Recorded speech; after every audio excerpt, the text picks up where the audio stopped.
जय माता दी। जय माँ कामाख्या। कामाख्ये वरदे देवी नीलभद्रवासिनी तम देवी जगत माता योनि मुद्रे नमस्तुते। कामाख्ये काम संपन्ने कामेश्वरी हर प्रिये काम नाम देहि मे नित्यम कामेश्वरी नमस्तुते। कामदे काम रूपस्ते सुभगे सुर सेविते करोमि दर्शन देव्यम सर्कामार सिद्धये। ओम महेशानी महामाये चामुंडे मुंडमालिनी आयु आरोग्य ऐश्वर्य देहि मे देवी परमेश्वरी। ओम जयंती मंगला काली भद्रकाली कपालिनी दुर्गा क्षमा शिवा धात्री स्वाहा सदा नमस्तुते। ओम सर्वमंगल मांगल्ये शिवे सर्वासाधिके शरण्ये त्र्यंबके गौरी नारायणी नमस्तुते। दुर्गति नाशिनी दुर्गा जय जय काल विनाशिनी काली जय जय उमा रमा ब्रह्माणी जय जय सीता राधा रुक्मणी जय जय। महालक्ष्मी नमस्तुभ्यं सुरेश्वरी हरिप्रिये नमस्तुभ्यं दयानिधि। काली काली महाकाली काली के पाप नाशिनी खड़ग हस्ते मुंड हस्ते काली काली नमस्तुते। काली काली महाकाली काली के परमेश्वरी सर्वानंद करी देवी नारायणी नमस्तुते। नीरहार हार धन सार सुधाकरंभा कल्याणम दाकनक चंपकदाम्बुषाम उदंग बिनिकुंभ मनोहरांगी वाणी नमामि मनसा वत्सा विभूते। सरस्वती नमो नित्यं भद्रकाल्ये नमो नमः वेद वेदांत वेदांग विद्या स्नानेभ्य एव च। सरस्वती महाभागे विद्ये कमललोचने विद्यारूपे विशालाक्षी विद्यां देहि नमस्तुते। ओम ह्रीं दुर्गाय नमः। ओम ऐं ह्रीं श्रीं क्लीं वाग्वादिनी सरस्वती मम जिह्वाग्रे वद वद क्लीं श्रीं ह्रीं ऐं ओम। या जल प्रज्वल अग्निरूपाय ओम ह्रौं ह्रीं श्रीं ज्वाला देवी नमः। देवी प्रपन्नताति हरे प्रसीद प्रसीद मातर्ग जोखिलस्य प्रसीद विश्वेश्वरी पाहि विश्वन्तमीश्वरी देवी चराचरस्य। शुभं करोति कल्याणं आरोग्यं धन संपदा शत्रुबुद्धि विनाशाय जीव ज्योति नमस्तुते। योनि मात्र शरीराय कुंजवासिनी कामदा रजस्वला महातेजा कामाक्षी ध्यायतां सदा। काम प्रिया कामरता कामा काम स्वरूपिणी कामिनी कामिनी काम्या कामुका कामचारिणी कामाख्या काम बीज स्थिता काम फिट निवासिनी कामदा काम महाकाली कराली कपालिका। या देवी सर्वभूतेषु लक्ष्मी रूपेण संस्थिता नमस्तस्यै नमस्तस्यै नमस्तस्यै नमो नमः। पापापहारिणीं देवीं भुक्ति मुक्ति प्रदायिनीं अनंतां विद्यां शुद्धां शरणां शिवदां शिवां। ओम ह्रौं ज्यों सः ओम भूर्भुवः स्वः। ओम त्र्यंबकं यजामहे सुगंधिं पुष्टिवर्धनम् उर्वारुक्मिवन्दना नमत्योर्मुक्षीमामृतात्। स्वः भुवः भू ओम सः जूं ह्रौं ओम।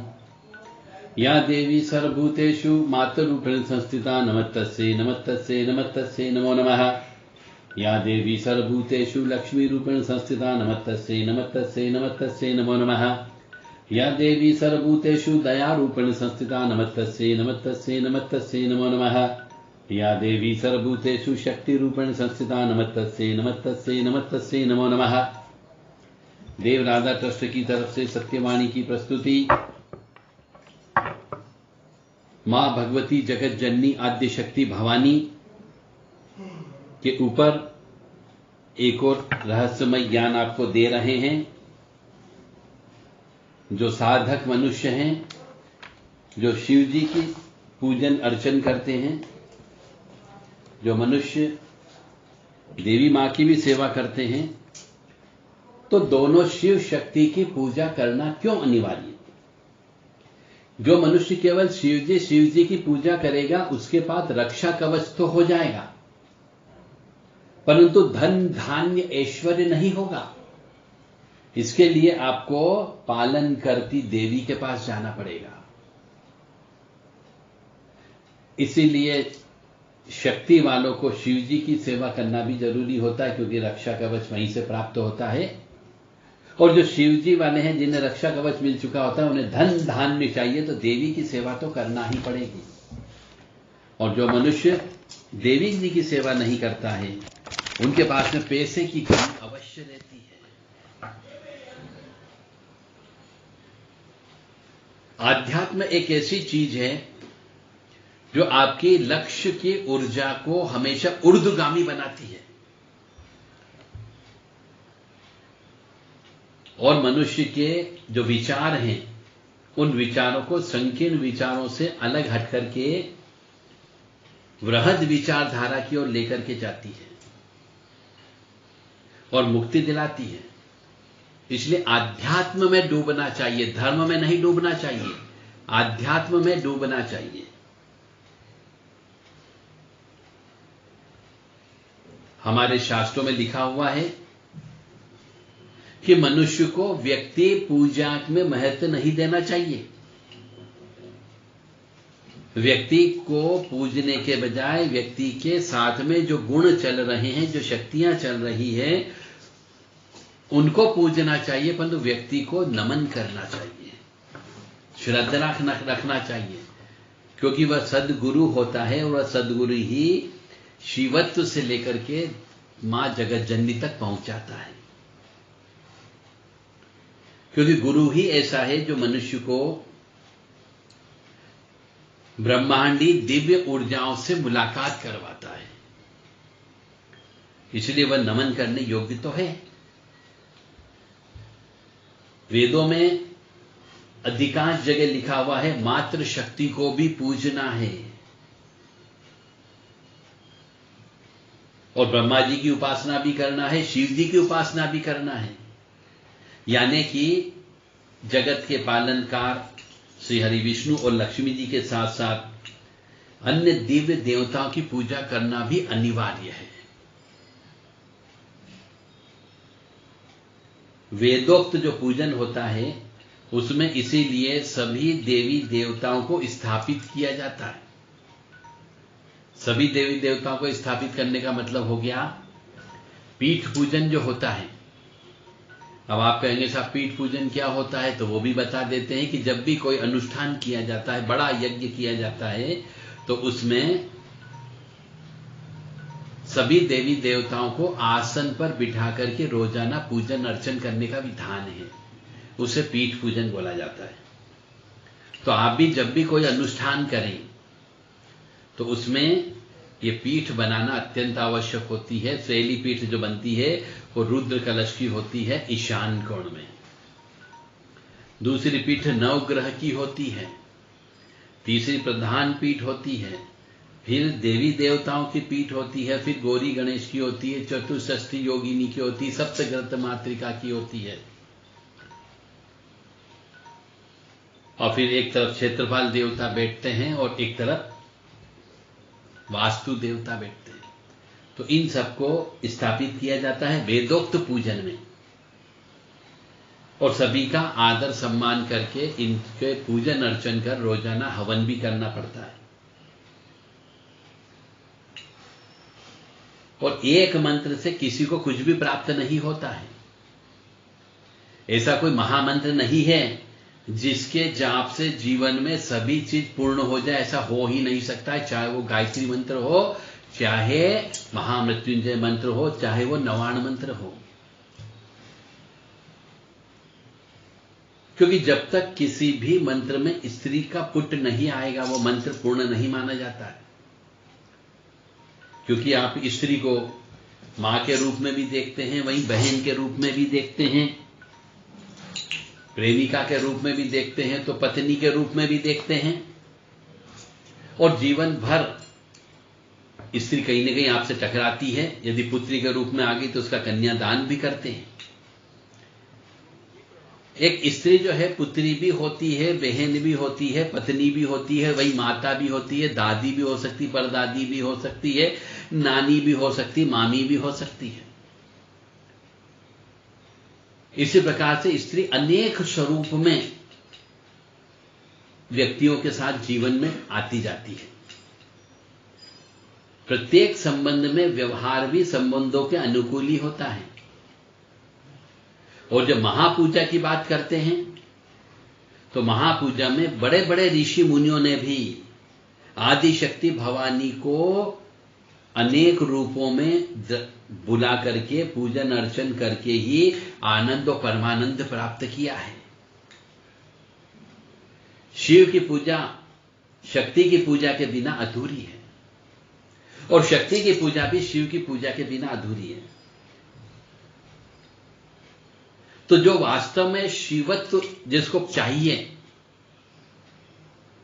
जिसको शिव जी की शिवत्व की प्यास है, उस पर तो आदि शक्ति की कृपा होना स्वाभाविक बात है। हमारे वेदांत में, वेदों में लिखा हुआ है, कहीं पर भी शिव और शक्ति को अलग अलग नहीं माना गया है, क्योंकि यह समस्त ब्रह्मांड शिव शक्ति के द्वारा ही निर्मित है। और इसके पूजन का मतलब है हम पूरे ब्रह्मांड या परा ब्रह्मांड को पूज रहे हैं, और पूजने से जो आनंद प्राप्त होता है, अमृत कोश की स्थापना होती है। जिस प्रकार एक बच्चा, अबोध बच्चा कह लीजिए, अपनी अबोध अवस्था में, बचपन में यानी छोटा पैदा होते से ही, जब उसके मुख से पहली बार मां शब्द पुकारता है, तब उसके मुख से निकले मां जो महामंत्र है, मां के वक्ष स्थल से अमृत रूपी दूध की धारा निकलती है।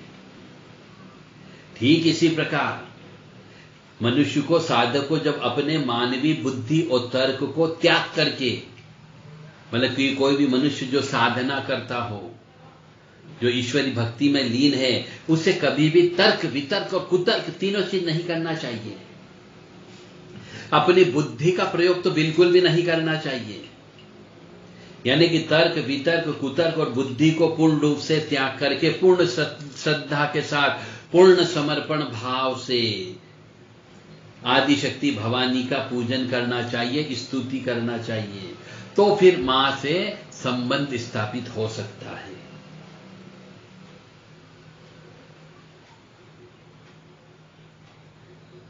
यानी ये कह सकते हैं कि आदिशक्ति भवानी, जो कि समस्त संसार की निर्मात्री है, जिसकी कोख से असंख्य देवियां एवं ब्रह्मा, विष्णु, महेश का जन्म हुआ है, भक्तों को इतना वात्सल्य देती है कि वह इस पृथ्वी लोक के समस्त कष्टों और दुखों से मुक्त हो जाता है मनुष्य। जिस प्रकार एक स्त्री, चाहे वह किसी भी योनि में क्यों न हो, चाहे वो पशु हो, चाहे वो पक्षी हो, चाहे वो कीट हो, पतंग हो, परंतु तो स्त्री है, वो अपने नवजात शिशु को भूख से कभी मरने नहीं देती है,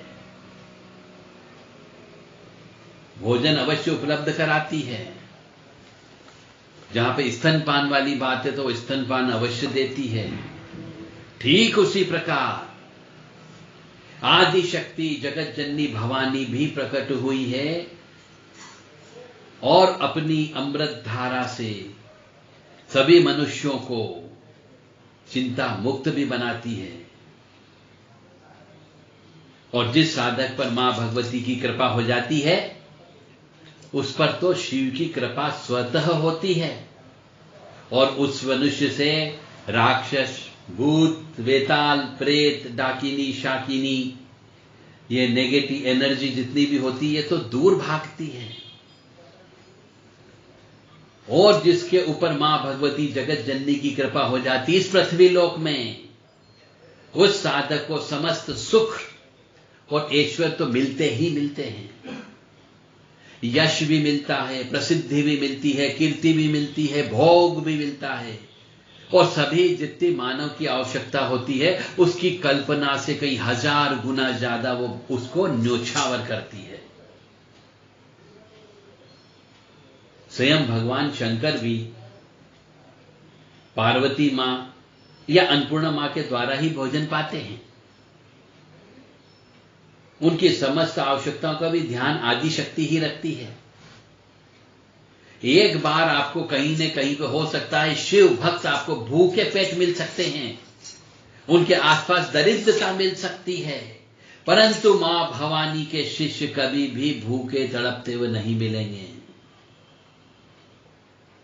ऐसा कहा जाता है कि पिता के अभाव में भी बच्चों का लालन पालन तो मां करती है, परंतु मां के अभाव में बच्चों का लालन पालन पिता के वश की बात नहीं होती है।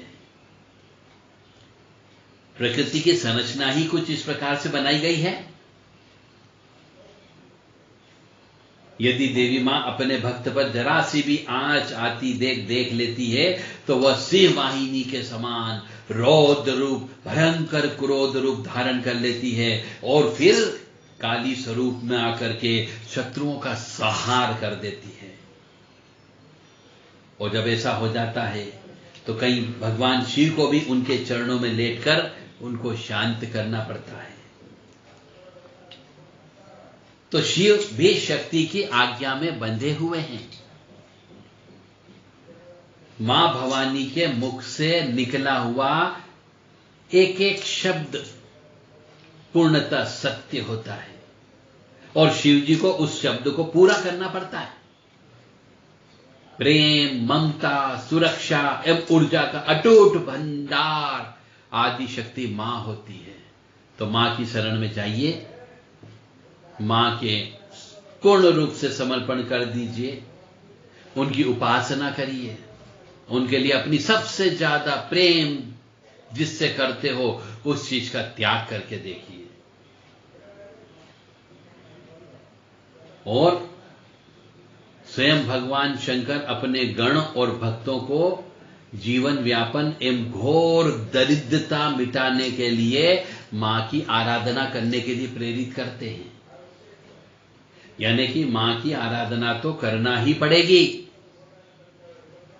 ऐसे ही एक उदाहरण हमारे शास्त्रों में बताया गया है कि वैदिक ऋषि श्री मार्कंडेय जी ने एक बार मनुष्यों की अत्यंत ही दुर्दशा देखकर अपने पिता ब्रह्मा जी से पूछा कि हे पितामह, आप कोई ऐसा दुर्लभ शिव रहस्य या शिव सूत्र बता दो जिससे कि पृथ्वी पर निवास करने वाले मेरे शिष्य जीवन में समस्त ऐश्वर्य और सुख की प्राप्ति के साथ साथ संपूर्ण आयु, आरोग्य और सुरक्षा पूर्वक जीवन व्यतीत कर सके।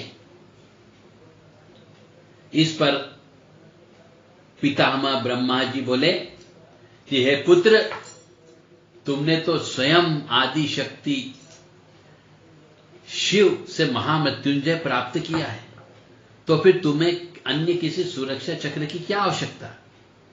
तो इस पर मार्कंडेय जी ऋषि ने कहा कि प्रभु, सुरक्षा चक्र तो मैंने प्राप्त कर लिया, परंतु अभाव ऐश्वर्य की अनुपस्थिति में जीवन पशु तुल्य हो गया है।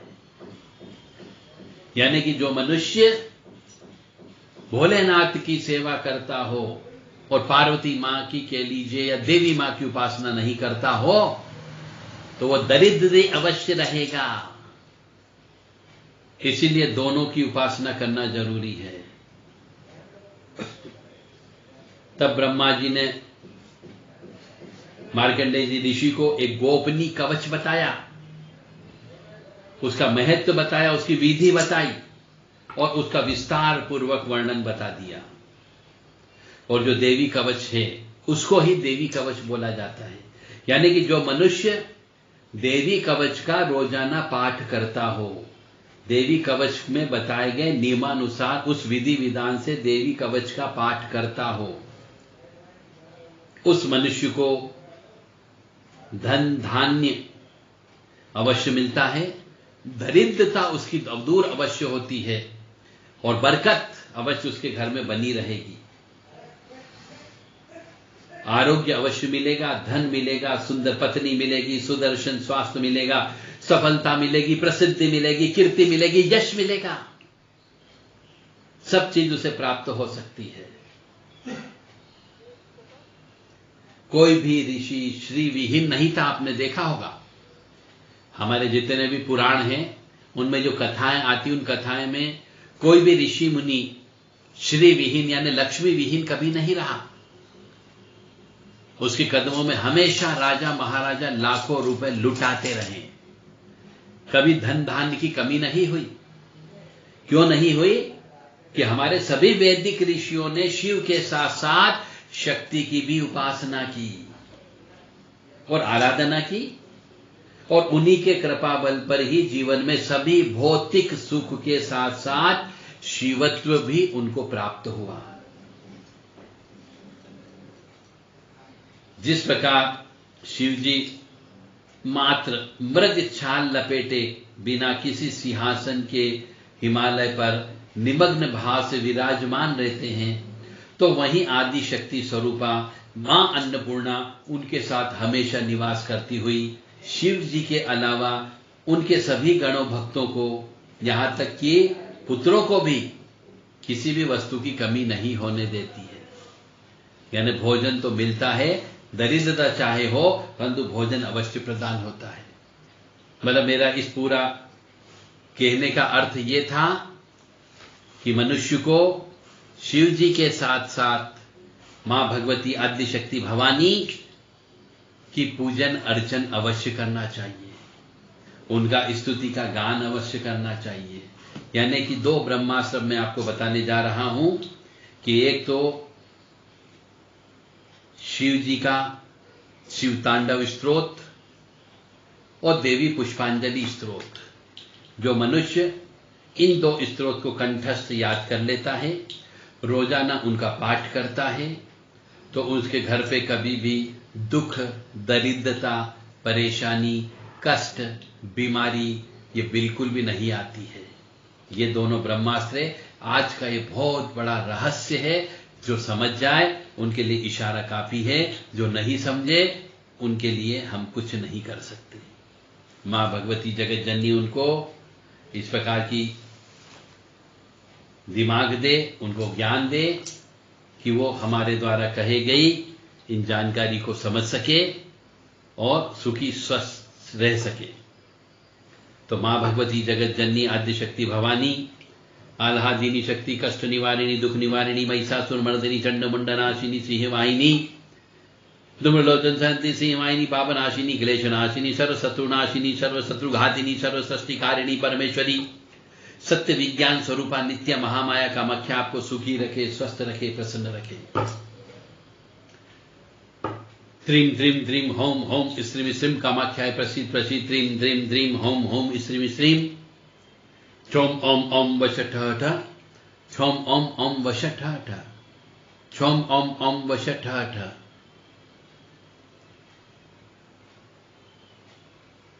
ओम